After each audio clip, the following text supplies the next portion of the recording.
哪吒和二郎神究竟是不是亲兄弟？这两位战斗力爆表的神话人物究竟有着怎样盘根错节的交集？今天大脸怪用一个视频说清他俩之间鲜为人知的那些事。视频较长，敬请诸君耐心看到最后。哪吒起源自佛教的毗沙门天王之子，一位护法夜叉神。毗沙门天王一共有5个儿子，哪吒排行第3。佛教神话中的哪吒，梵文的全名是那罗鸠婆，也译作哪吒俱伐罗。作为毗沙门天王的3太子，哪吒在佛教神话中最主要的职责是辅佐父王，护卫佛法，扫除邪恶，保护世人。因为他坚决护法，勇于降妖除魔，哪吒二字甚至成为很多佛经中召唤护法、降妖除魔的咒语。哪吒之名自此流传，并在宋元时期完成了从外来佛教神话人物到带有道教基因的本土神话人物的转变，成了玉帝帐前佛道一体的天庭大将。明代的2部神魔小说《西游记》和《封神演义》则让哪吒家喻户晓，彻底坐稳了禁古神话中天庭3大反骨之一的宝座。正所谓1块石头2金藕，3只眼睛带条狗。3只眼睛带条狗的就是本期视频的另一位主角二郎神杨戬。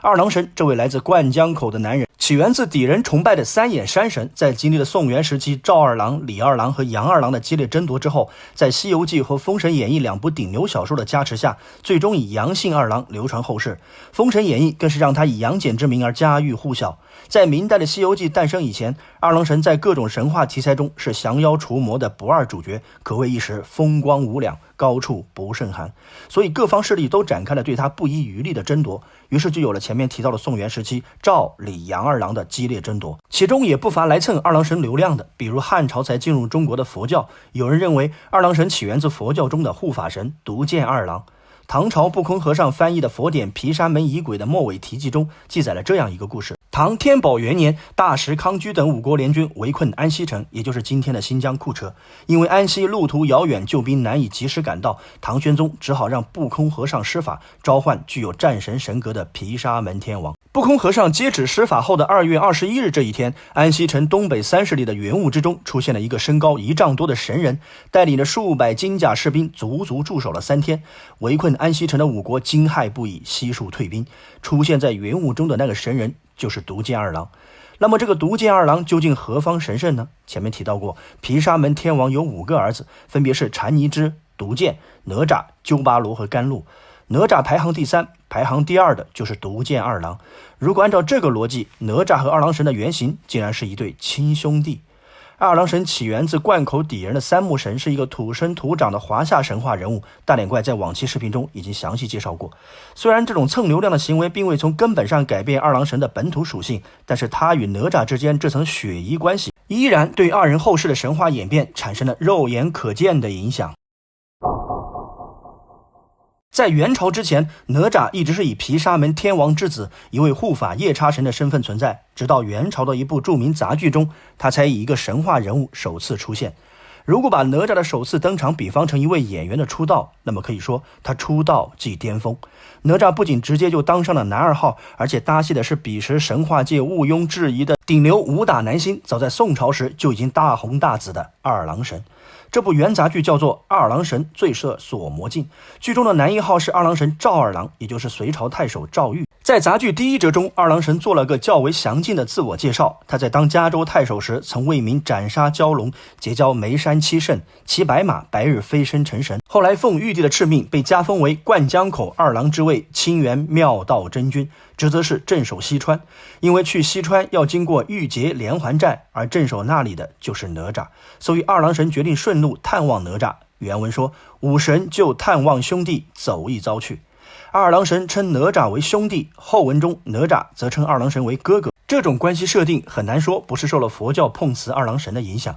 身为二郎神的兄弟，哪吒自然也不是等闲之辈，他乃是降服过10大魔君、8角狮驼鬼、铁头南天鬼、独角逆鳞龙、天边大刀鬼、4大魔女，统帅着881万天兵的降妖大元帅，职责是镇守玉碣连环寨。两兄弟相见，哪吒摆酒招待，二人把酒言欢不在话下。酒喝到高兴时，两人开始切磋起剑术来。然而没有意外的故事绝不是一个好故事。二郎神借着酒力一箭射出去，竟然不偏不倚地打碎了天狱中的一面锁魔镜。锁魔镜中封印的是9首牛罗魔王和金睛白眼鬼。镜子一破，这两个大魔头得以从中逃出升天，躲进了黑风山中的黑风洞。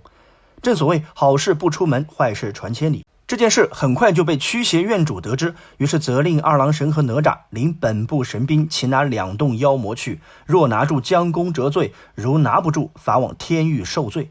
于是乎，一场哪吒和二郎神联手捉拿牛魔王的好戏就开演了。剧中是这样描写哪吒的：哪吒神怒从心上起，可早变化了神威，显着那三头六臂六般兵器，一来一往，一上一下，有似高飞。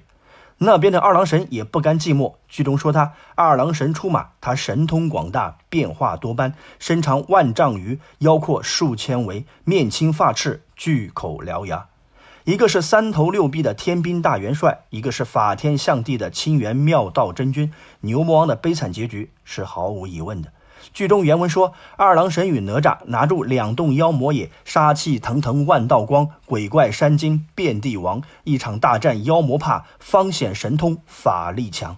二郎神醉射锁魔镜作为元代神魔杂剧的代表作，对后世文学艺术产生了深远影响。明代时著名的《搜山图》就是以这部杂剧的内容为蓝本。哪吒与二郎神联袂出演的这部剧取得了极大的成功，也为二人在后世另一部大戏中的合作开了一个好头。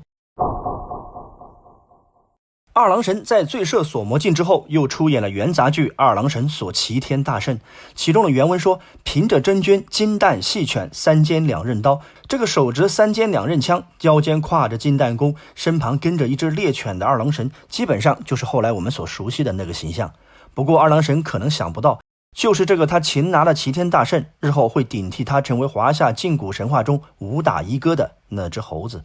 而哪吒则与已经变成中国版毗沙门天王的李靖组成了一对全新的 CP， 与托塔天王一起成了玉帝帐前佛道一体的天庭大将。两人再次同台出演，则是来到了明朝的《西游记》。在《西游记》中，哪吒依旧被称作三太子，被玉帝敕封为三坛海会大神。从最初跟随托塔李天王到花果山与孙悟空一场大战，到后来协助唐僧师徒擒拿牛魔王，收服金鼻白毛老鼠。二郎神在《西游记》中延续了二郎神锁齐天大圣中的形象，作为一个只有几场戏的超级龙套，凭借斗战胜佛与清源妙道真君之间佛道天花板级别的一场大战，他力压群雄，成为《西游记》最佳男配角的极有力争夺者。也是在《西游记》之后，那只猴子成了他心中永远的痛。不过哪吒和二郎神在《西游记》中几乎没有同框，他们二人的再次联袂出演，则是在100年之后的《封神演义》。《封神演义》从第12回陈塘关哪吒出世到第14回哪吒现莲花化身，作者花了整整3个回目，用大量笔墨对哪吒进行了描写。也正是在这部小说中，哪吒抛弃了原来的佛教神话基因，变成了转世的神仙道童灵珠子，道是太乙真人的弟子，彻底皈依了道教神话。二郎神杨戬在《封神演义》中是玉鼎真人的弟子，玉鼎真人和太乙真人都是元始天尊的弟子，属于禅教门下，所以封神中哪吒和二郎神是同门师兄弟的关系，虽然不是血亲，但依旧逃不过兄弟二字，可见当年佛教蹭二郎神流量的影响尚存。